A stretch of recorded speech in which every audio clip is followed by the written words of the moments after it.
Seconda Pietro, capitolo 2, dal verso 4. Se Dio infatti non risparmiò gli angeli che avevano peccato, ma li inabissò, confinandoli in antri tenebrosi per esservi custoditi per il giudizio. Se non risparmiò il mondo antico, ma salvò con altre 7 persone Noè, predicatore di giustizia, quando mandò il diluvio su un mondo di empi. Se condannò alla distruzione le città di Sodoma e Gomorra, riducendole in cenere, perché servissero da esempio a quelli che in futuro sarebbero vissuti empiamente.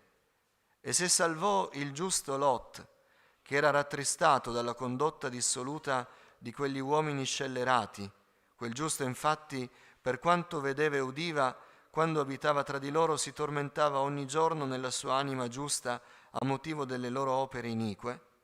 Ciò vuol dire che il Signore sa liberare i pii dalla prova e riservare gli ingiusti per la punizione nel giorno del giudizio, e soprattutto quelli che vanno dietro alla carne nei suoi desideri impuri e disprezzano l'autorità.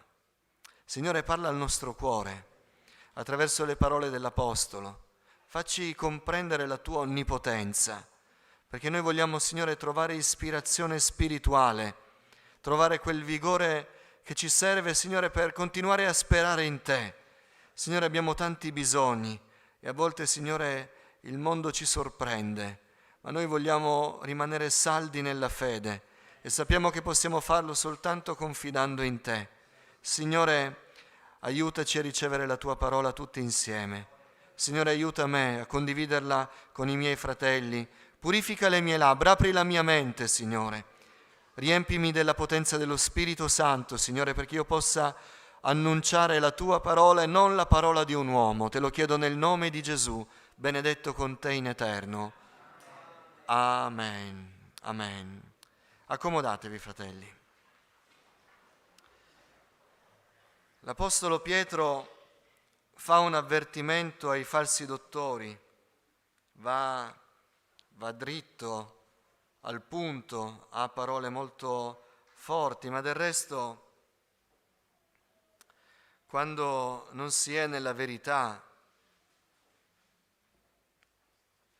non si può dare interpretazioni, bisogna annunciare quello che dice la parola di Dio.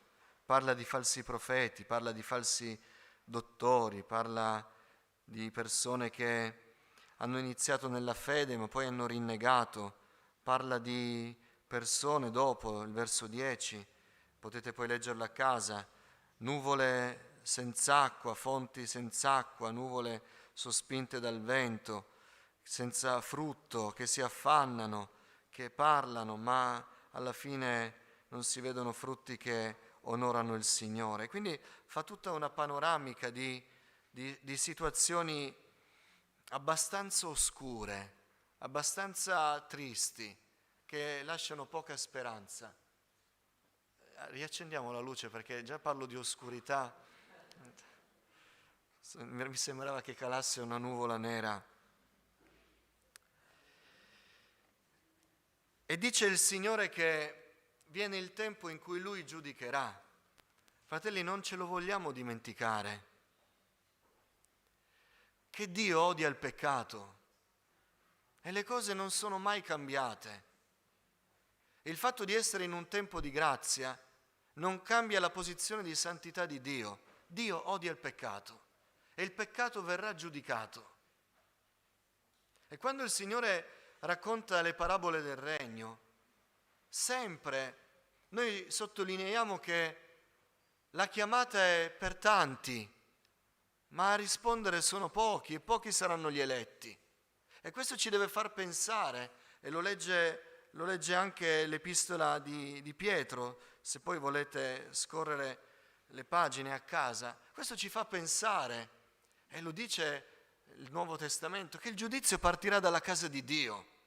E non è detto, noi lo vogliamo, lo preghiamo con tutto il cuore, ma non è detto che tutti quelli che si professano cristiani e figli di Dio andranno col Signore.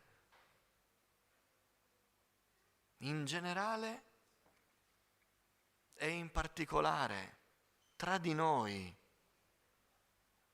Nessuno di noi conosce il cuore dell'altro, ma noi conosciamo il nostro cuore e Dio ci conosce e non è detto che tutti noi andremo col Signore. Ma può essere possibile. Amen. Se ognuno di noi da un taglio netto col peccato si ravvede, grida a Dio per la sua salvezza, sarà salvato. E tutti noi potremo andare in cielo. Ma un giudizio ci sarà. E un giudizio sul peccato arriverà. E in quel giorno non ci sarà più speranza. Ecco perché oggi, se udite la sua voce, dice la parola di Dio, non indurite il vostro cuore. Oggi, finché possiamo dire oggi, vuol dire che c'è grazia e possiamo andare a Cristo con tutto il nostro cuore. Se c'è qualcuno questa mattina che è qui, e se siamo qui, tutti sappiamo di Gesù, tutti abbiamo ricevuto la parola del Vangelo. Se c'è qualcuno che non si è ancora reso per la sua salvezza nel nome del Signore, accetta Gesù come tuo Salvatore, nasci di nuovo, perché Gesù ritorna. Oggi è il giorno della salvezza e non è un gioco. Non puoi dire ci penso domani, non puoi scherzare con la grazia. Perché la grazia è per oggi, è per adesso, domani non lo sappiamo, dopo, tra un'ora, non lo sappiamo. Oggi accetta Gesù. Oggi accetta Gesù. Arrendi il tuo cuore a Cristo. Smettila di dire seguo la fede degli evangelici, faccio del mio meglio, arrenditi nelle mani del Signore, chiedi perdono dei tuoi peccati, fa di Gesù il tuo Salvatore. E Lui ti farà nascere di nuovo, tu sarai una nuova creatura in Cristo, le cose vecchie sono passate, ecco sono diventate nuove. E le catene, i legami, il peccato saranno spezzati in un momento. E tu sentirai lo Spirito Santo dirti che sei figlio di Dio e non giocherai più il tira e molla col peccato, un po' ce la faccio, un po' non ce la faccio, un po' Gesù mi ama, un po' Gesù mi giudica, un po' sono vicino a Dio e un po' sono lontano a Dio, un po' tutto è facile e un po' tutto è difficile. Basta col tira e molla, non c'entra nulla con la salvezza, tutto è nuovo in Cristo Gesù. Accetta Gesù come tuo Salvatore, perché Gesù è qui per salvare. Nel nome di Gesù. Siate riconciliati con Dio.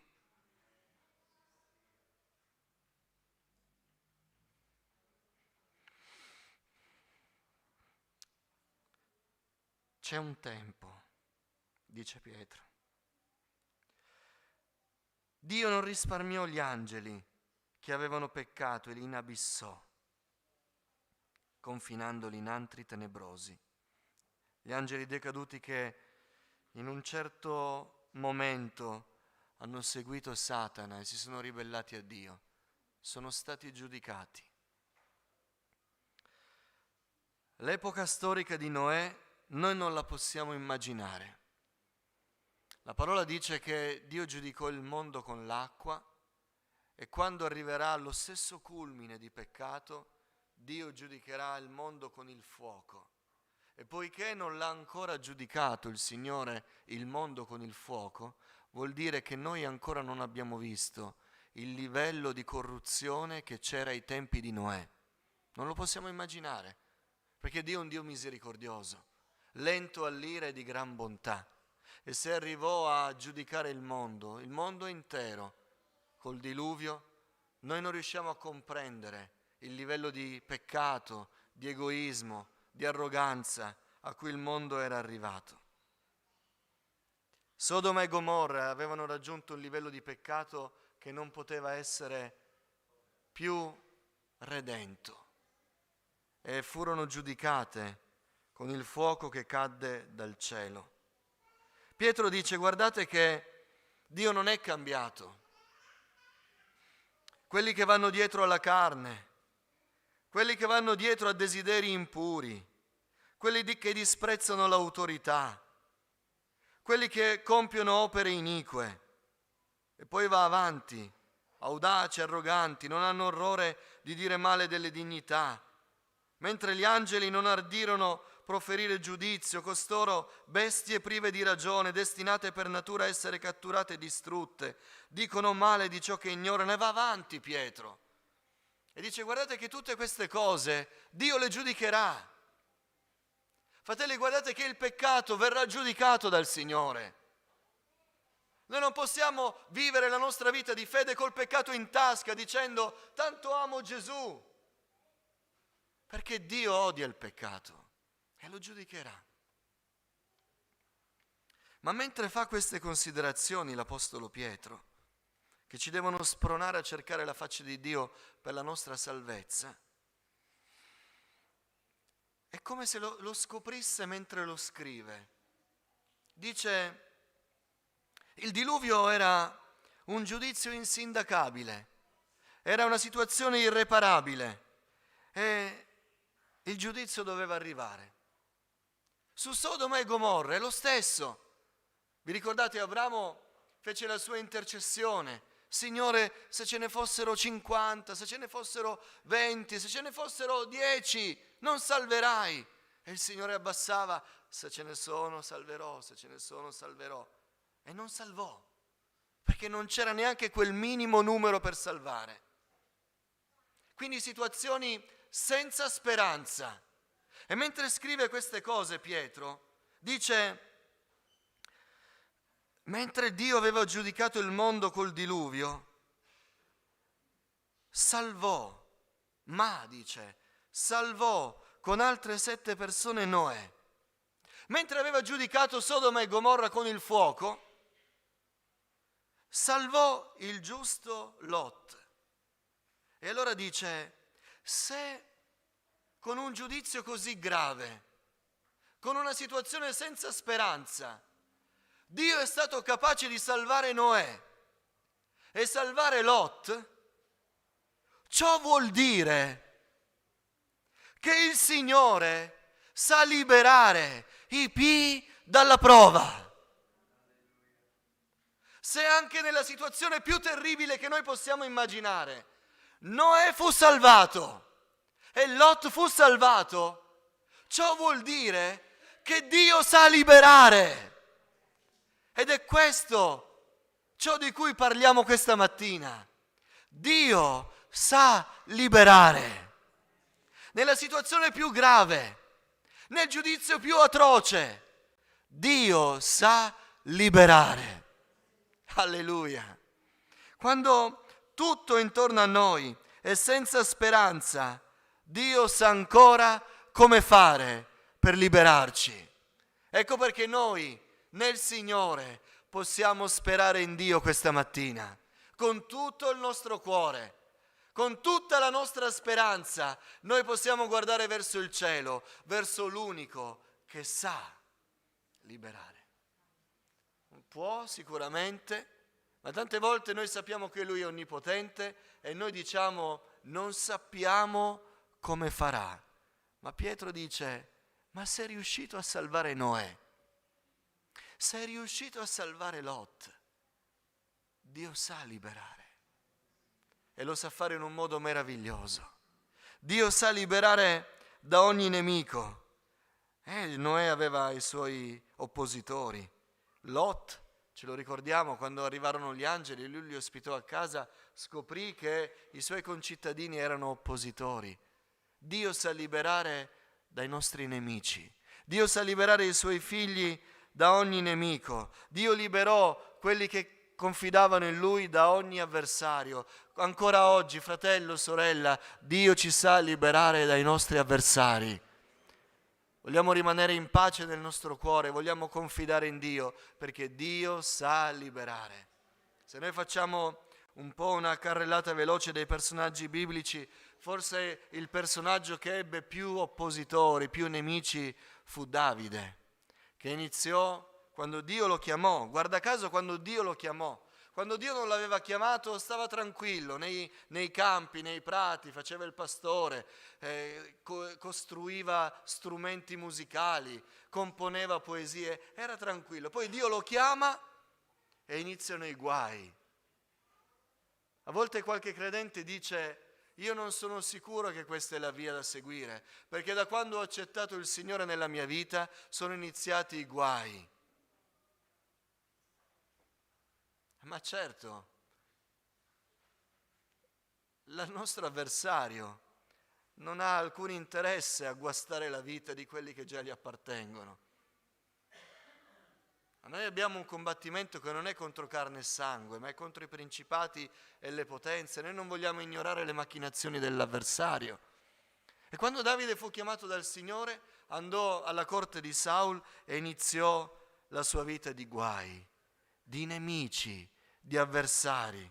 Ma lui dice, sono le prime parole che noi ascoltiamo di Davide: Dio mi liberò dalla zampa del leone, Dio mi liberò dalla zampa dell'orso.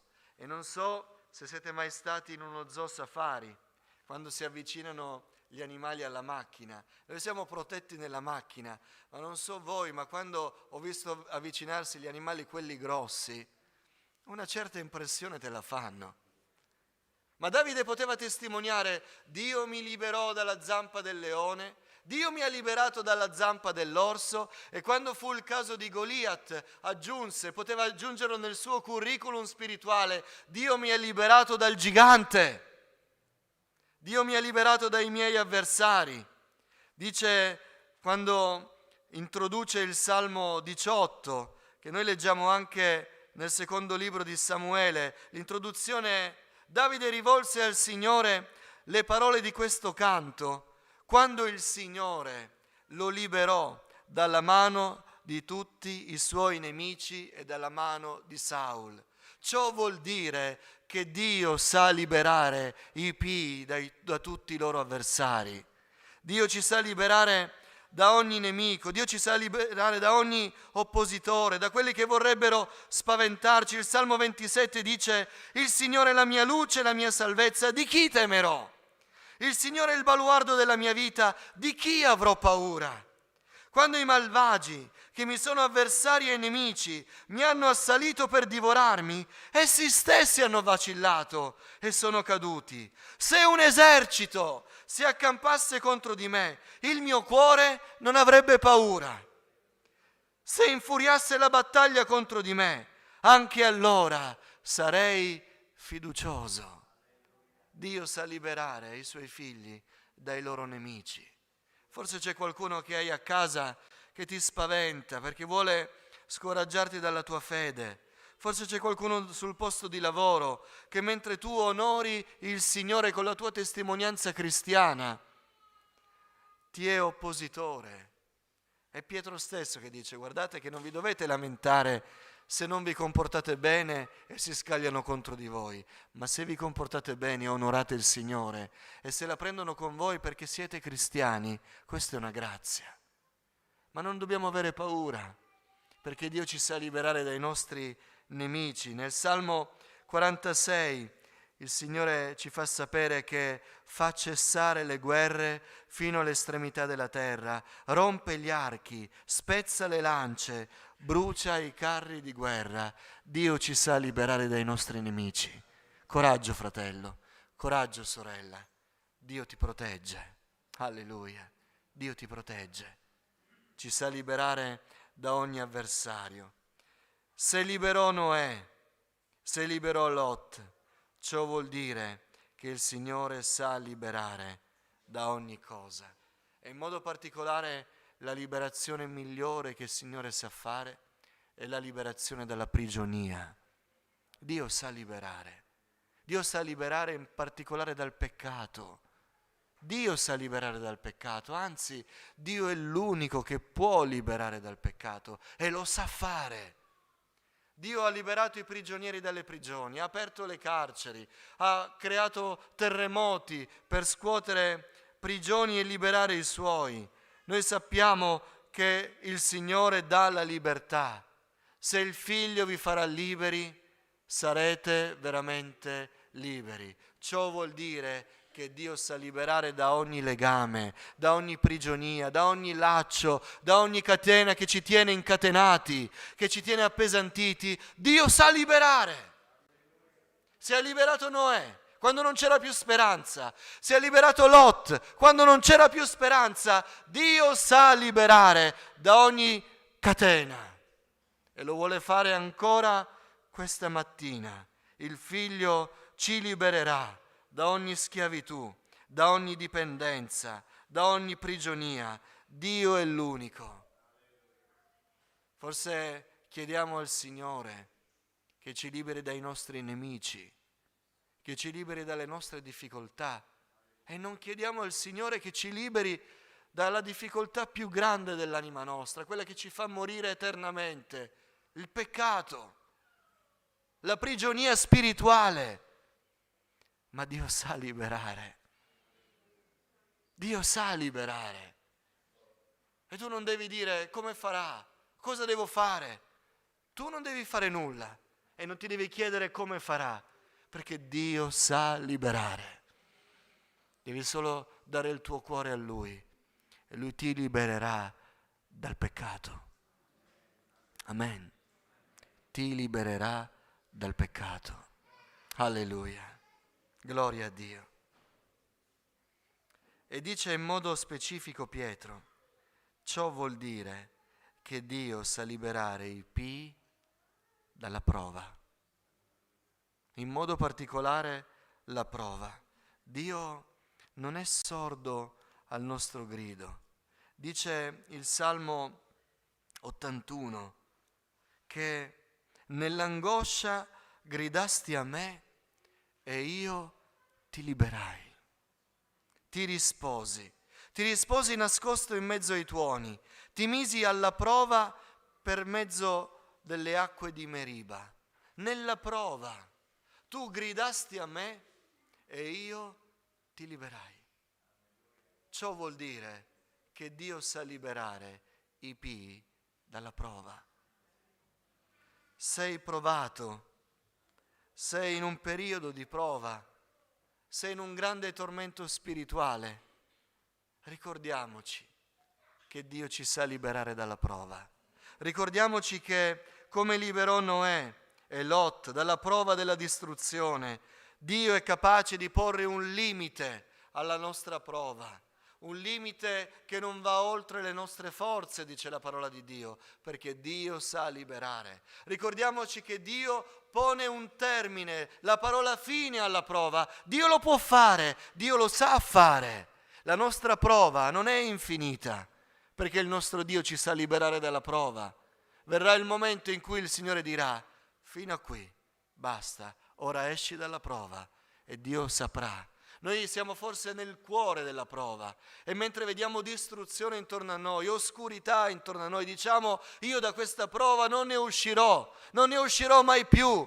Sono troppo finito dentro, sono troppo nel fango, sono troppo appesantito da questa prova, non c'è via di scampo per me. Ricordiamoci che ciò vuol dire, diluvio, Sodoma e Gomorra, che Dio sa liberarci dalla prova, Dio lo sa fare. Non cerchiamo la soluzione, non cerchiamo il come, ricordiamoci che Dio ci saprà liberare e Dio lo farà. Verrà il momento in cui il Signore, nel suo tempo, quando avrà compiuto la sua opera, dirà, adesso basta, e la prova finirà e noi ne usciremo illesi. Proprio come gli amici di Daniele, quando uscirono dalla fornace ardente, i loro vestiti non sapevano di fuoco, neanche le vesti, non sapevano di fuoco, ed era un miracolo, perché quelli che li avevano gettati dentro morirono senza neanche toccare la fiamma, soltanto per il calore che a distanza quella fiamma faceva arrivare, e morirono. Questi 3 invece uscirono illesi dalla prova. Ciò vuol dire che Dio sa liberare i pii dalla prova. E quando noi ne siamo fuori, noi ammiriamo la sapienza di Dio. Nella prova a volte ci scoraggiamo, iniziamo a dubitare del Signore, iniziamo a dire che le risorse del Signore sono limitate, che Lui non è capace di tirarci fuori dai guai. Ma quando Egli ci tira fuori dalla prova, noi guardiamo indietro e diciamo: Signore, la tua sapienza è più alta della mia, la tua onnipotenza è indescrivibile, e noi diamo gloria al nome del Signore. Questa mattina, ricordandoci che il giudizio verrà e che a volte il giudizio è intorno a noi e ci scoraggia perché ci coinvolge in situazioni difficili, noi ci vogliamo ricordare che il nostro Dio sa liberare, ci sa liberare dalla prova, sa liberare dalla schiavitù del peccato, sa liberare dai nostri nemici. Noi possiamo essere incoraggiati. Se c'è qualcuno abbattuto, che è venuto qui senza speranza, si alzi in piedi e dica al Signore: la tua parola mi ha detto, Dio, che tu sai liberare, io voglio essere liberato e tu mi libererai perché tu sei fedele. Ci alziamo in piedi, diamo gloria al nome del Signore. Alleluia!